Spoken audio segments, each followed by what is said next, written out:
Hi, everyone. Welcome to Kiki and Kibbitz. It's Mary. Happy Felon Friday.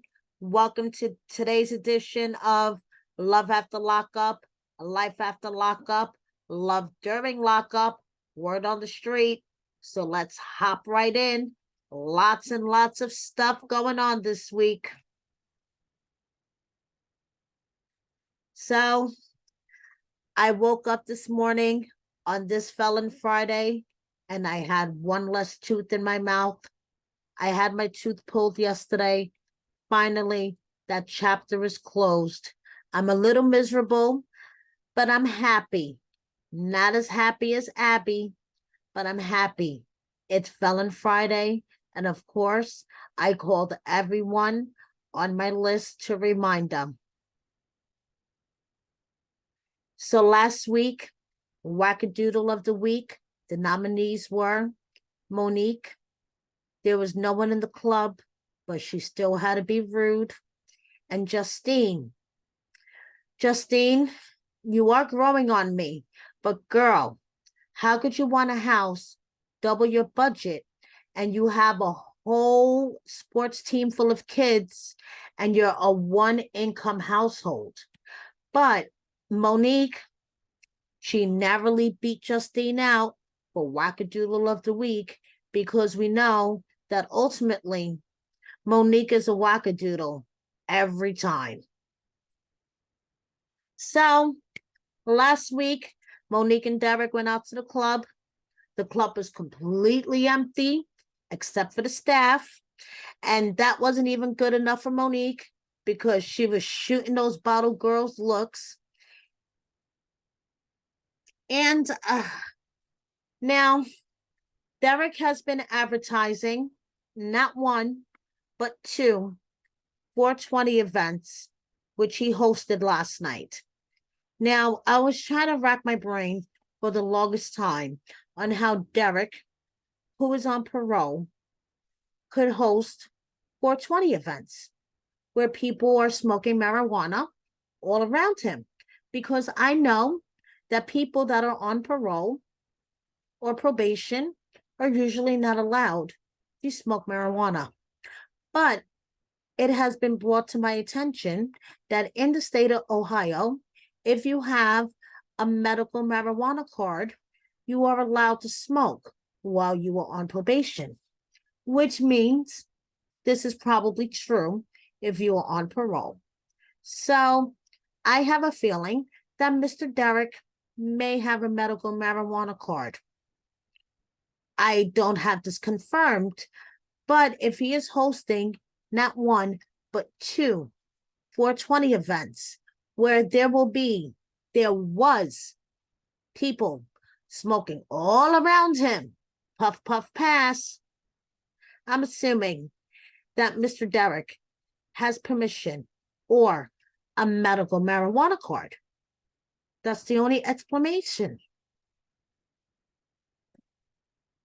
So, Mr. Derek and Monique had fun at their event last night, as you can see.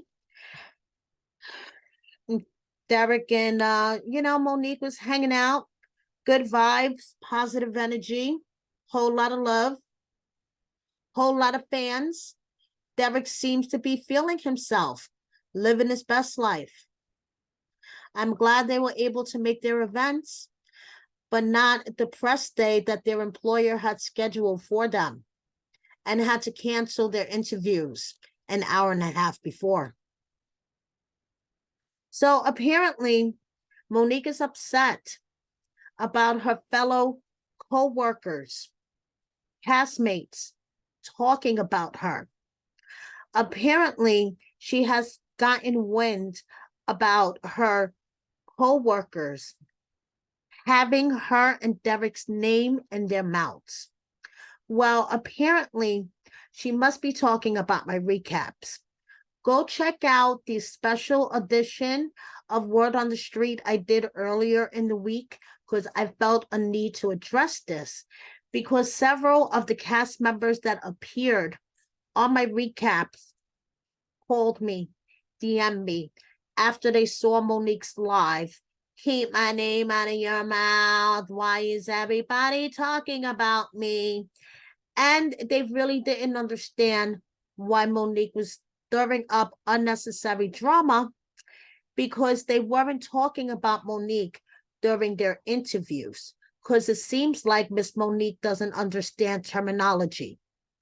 Interviews is when someone is interviewing you one-on-one. Like you had an interview with Carlos King. Of course, Carlos would not be asking you about the other castmates because it's a one-on-one interview. What was happening on my channel was a pillow talk type recap, kind of like what happens with 90 Day Fiance, the other show that your employer, Matt Sharp Enterprises, Matt Sharp Entertainment, produces as well. And this is where cast members recap a certain episode that they watched. So it wasn't a one-on-one interview, and these cast members felt like Monique was, stirring up unnecessary drama. Please go check out my special edition of Word on the Street, Monique, Wawa Baby, for more information. And Monique, it wasn't an interview. It's called a recap. Look it up in the dictionary. And I just wanted to put this out here because about a month ago, I had Justine on.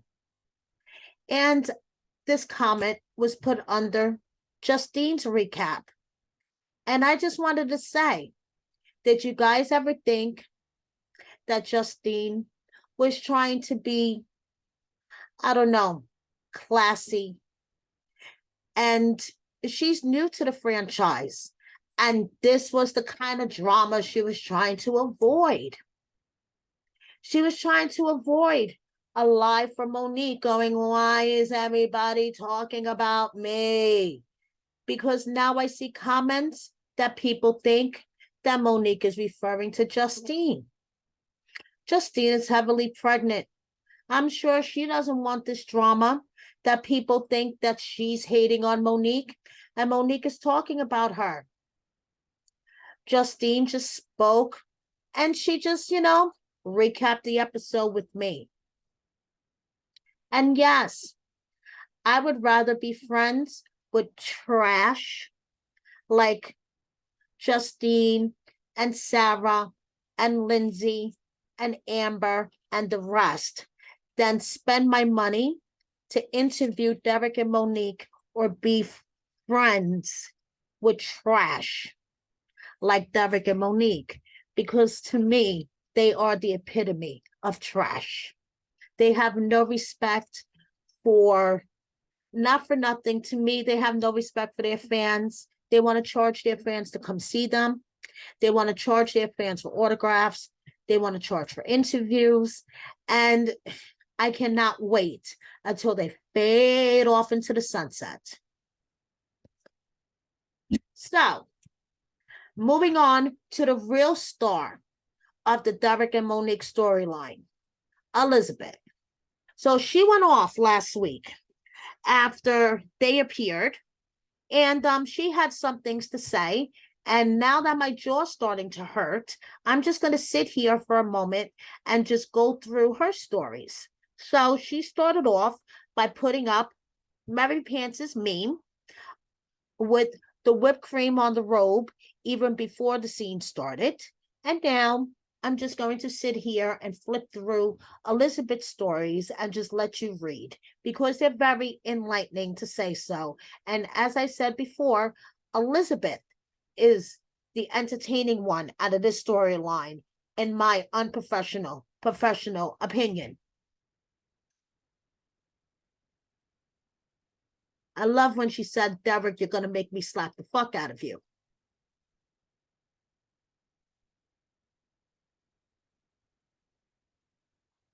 And it's true. If a man's going to cheat on you that many times, there's no way in hell he'd like you or going to want to marry you. And she says that he's already had a threesome. Don't know how true that is, but I kind of believe Elizabeth.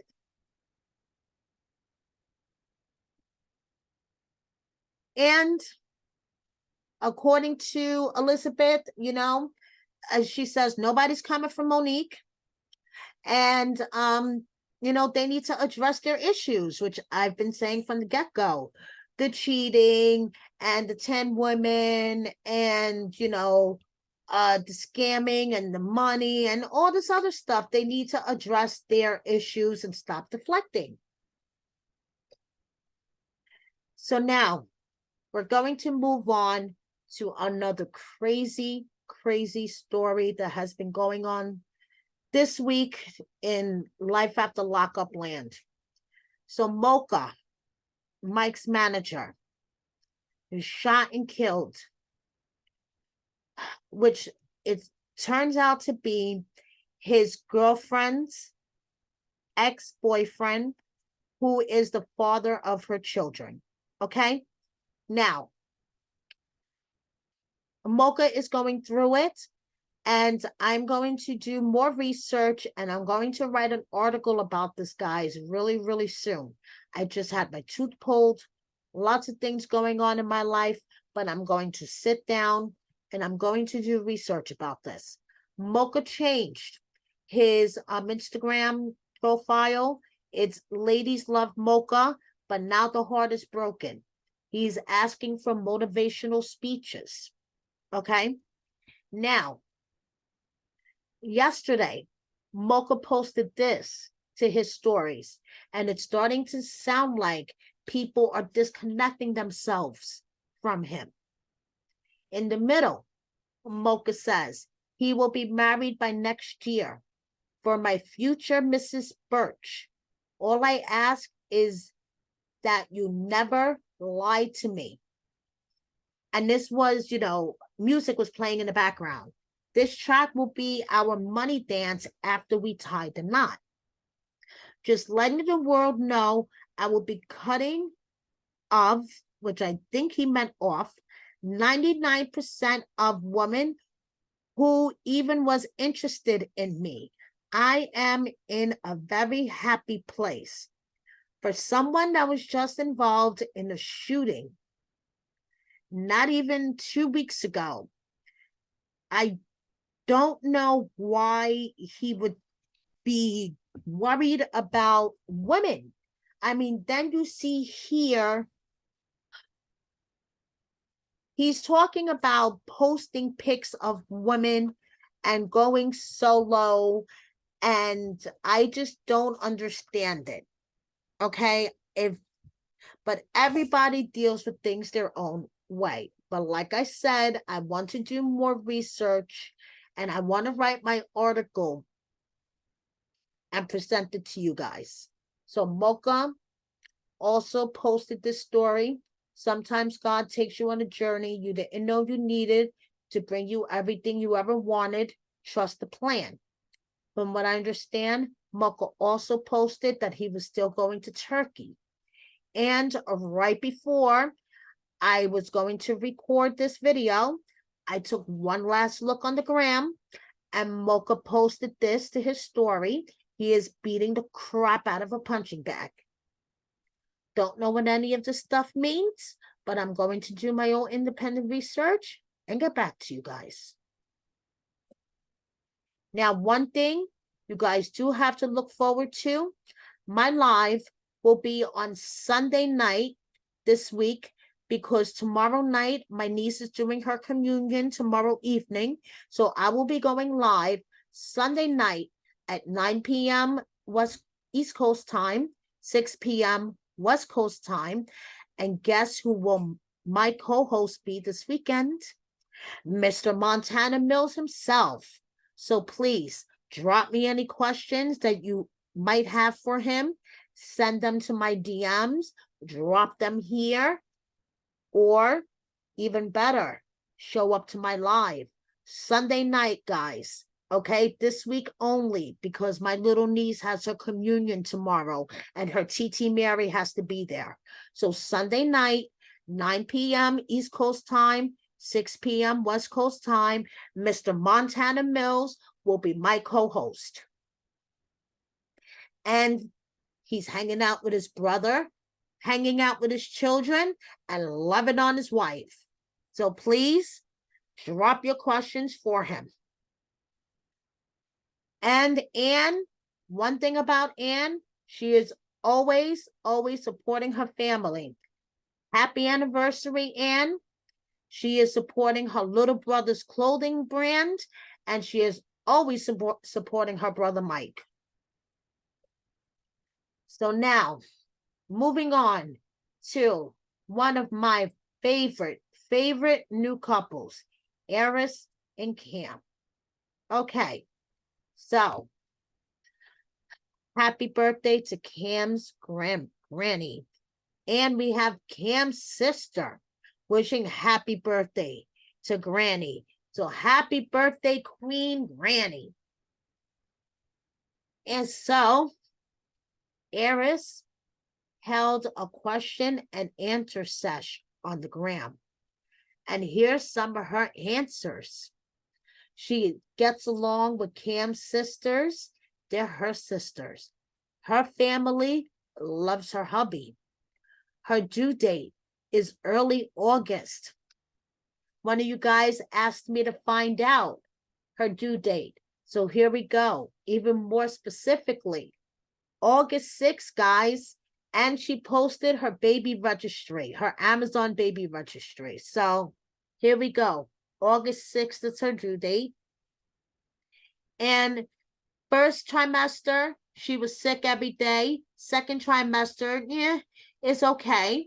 She is absolutely ready for baby number 2, as long as the baby, is acting like she has some sense. And Cam isn't nervous. This is not his first rodeo. And for you guys that want to know, yes, she thinks Monique is dope. Okay? She's a Monique fan. So now we have Aunt Bobby hanging out with her nephew Mason. And Mason gets up at 5 a.m. every morning, ready to go to work with Daddy. Hey, does this mean Daddy has a job? And we have Taylor, who just gets up every day and decides, I'm going to put on my best pretty face. And if that involves a little eyeliner, so be it. And Brittany, on the other hand, decided to take a break from her lashes. And you know something, Brittany? Good choice. And for all of you guys that were worried about the kittens from last week's episode, Lindsay said there's no need to worry. Romeo and Juliet are doing just fine. And Heather, Eric's ex Heather, got a new doggie, Louie, really cute. Now, tonight's episode, Sarah's daughter Abby is going to find out that Anthony is really Daddy for the first time. And go check out Sarah's post on her Instagram page if you haven't already. She posted a little clip, and it's really emotional. So if you want to know all the tea about Anthony, Abby's daddy, go check out my article about him on wordonthestreetreality.com, and you'll find out all the tea about Anthony.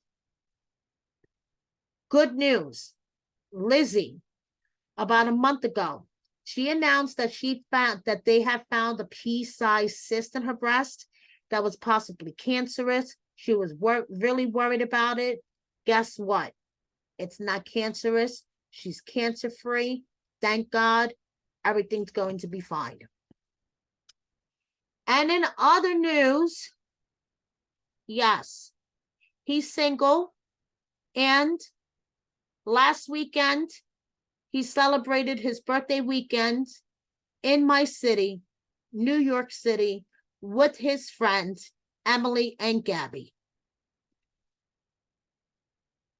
Remember these guys, Anissa and Jeff? Well, they didn't work out. Jeff is in jail again, but Jeff got himself a new chick.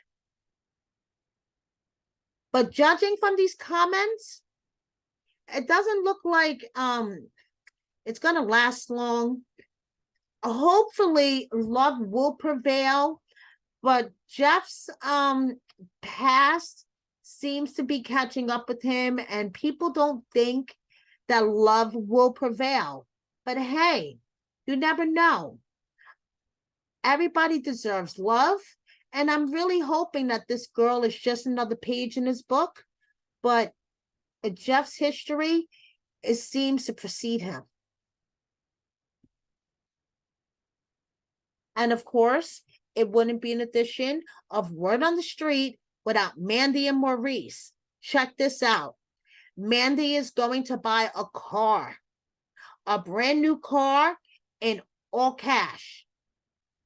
What the fuck am I doing wrong in my life that I just cannot buy a brand new car in all cash? Someone tell me, drop me a comment and let me know what the fuck I'm doing wrong with my life. But as the fake Mandy account reminds me, the real Mandy just be lying, because unless she got $50,000 in cash that she could pull out of her ass, she just be lying. Then I feel better. And the fake Jessica account has declared her love for Josh, which just makes me feel better altogether, because then it reminds me that there is love for everybody out there. And I don't know how Mandy posting a picture of her cankles makes her think that she's boss shit all 2023. But hey, whatever makes you feel better, Mandy.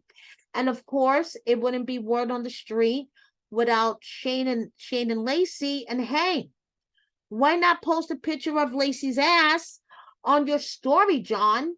I don't even know if you guys are together. Okay, the last time you heard about Chon, he was arrested for drug possession. I'm still trying to get the details behind that. It is like KGB shit or something.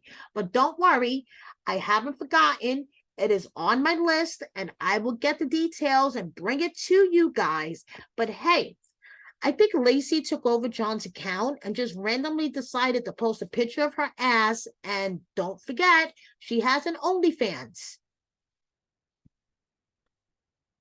Now, I think I'm going to add another section to my Word on the Street temporarily called the weird shit that Josh is doing on the gram. So, first, he was looking for a girlfriend, but he wasn't anymore because he started dating someone. She was on TV, but she wanted to keep their dating life private. Okay, this was last week. Then, in the beginning of the week, he decided that he was going to hit up Gypsy Rose Blanchard. If you guys do not know who she is, Google her. Her mother, basically, she suffered from Munchausen by proxy syndrome, and her mother basically had the world believing that Gypsy Rose suffered from everything, cancer, I mean, you name it, okay? And she arranged for her online boyfriend to kill her mother. To make a long story short, Josh has decided to strike up a relationship with her. And he's going to visit her. But apparently, Gypsy Rose married some guy named Ryan Anderson, who DM'd Josh and basically called him a douchebag and threatened his life. A panty-wearing douchebag. A panty-wearing douchebag. I find that highly amusing. Josh doesn't know how to use JPay, so if anybody feels like hitting him up and helping him use JPay, be my guest. I'm not gonna hit him up. I'm not gonna help him. So do not slide in my DMs, Josh. And do not write Gypsy. Gypsy does not need anyone's help. She knows exactly what she's doing. Trust me. But Glorietta, on the other hand, it seems like, thinks that she's still in a relationship with Josh. This is all fucking insane. I mean, It's almost too insane for me to deal with. So according to Glorietta, who stood me up on a live that we were supposed to do you guys remember that? I think this was like 3 weeks ago now. She claims that Josh is still texting her. She's blocked him from social media since he broke up with her. The Glorietta tattoo has mysteriously disappeared from his neck. Told you guys it was a Sharpie tattoo. But according to Glorietta, he's still texting her because there's a gap that has been in his life since they've broken up and he's trying to fill it. I don't know, guys. I don't know. But one thing that is making me live with Glorietta is how you don't know the difference between the word now and no. Girl, please get your shit together. And of course, it wouldn't be word on the street without Heather and Dylan. And I never thought I would say this, that Dylan is the one that has his shit together out of the two. Dylan is actually working actual fashion shows while Heather is doing, I don't know what the hell she's doing on the streets. And it's really, really sad. Yesterday was 420. And of course, it wouldn't be Love After Lockup and Life After Lockup without cast members celebrating 420. So we have Kayla with her big fat blunt and Haley smoking her big fat blunt. We have Ty looking beautiful and fantastic. And we have Boston with braids. Chaz feeling artsy-fartsy today. Indy with a very full glass of wine, kind of reminding me of that Derek pour of wine. And Indy's kitty got fixed. And we all know when kitties get fixed, they are not happy. Santee has been really, really happy lately. Her eyes have been glowing and sparkling, and is not only the green eyeshadow. Green eyeshadow has a lot to do with it, but it's not just the eyeshadow. Go check out my article on wordonthestreetreality.com. She has a new man, and I tell you all about him. And I have an exclusive little clip of a music video. He is a musician, so go check it out. And we have some Love After Lockup food. We have the lovely Mindy and her taco pie.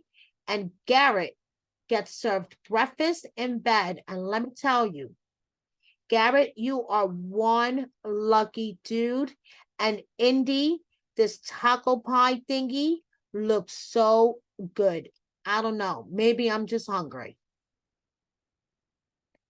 So I just wanted to close out this edition of Word on the Street by thanking you guys so much for your support. I am so glad this chapter with my tooth is over. Thank you for everyone that has checked on me, sent me DMs, left me comments. I love you guys. I feel like you guys are part of my big extended family. But honestly, I wonder sometimes when people talk to me that they think, what the fuck, after they speak to me. Don't forget, Mike, Mr. Montana Mills will be my co-host on Sunday, not Saturday. I have my niece's communion. She will be very upset if TT Mary is not there. So Sunday at 9 p.m. East Coast time, 6 p.m. West Coast time, Mr. Montana Mills will be my co-host to recap episode 9. And then next week for the season finale, I have quite a lineup coming together, but I'm not going to tell you guys just yet because I don't want to jinx myself. Thank you so much. Please subscribe if you don't already. Please hit that like button. I'm supposed to tell you guys to hit the notification button. I keep forgetting to say that. Please check out Word on the Street Reality. And thank you so much. Happy Felon Friday. and see you on Sunday. Bye.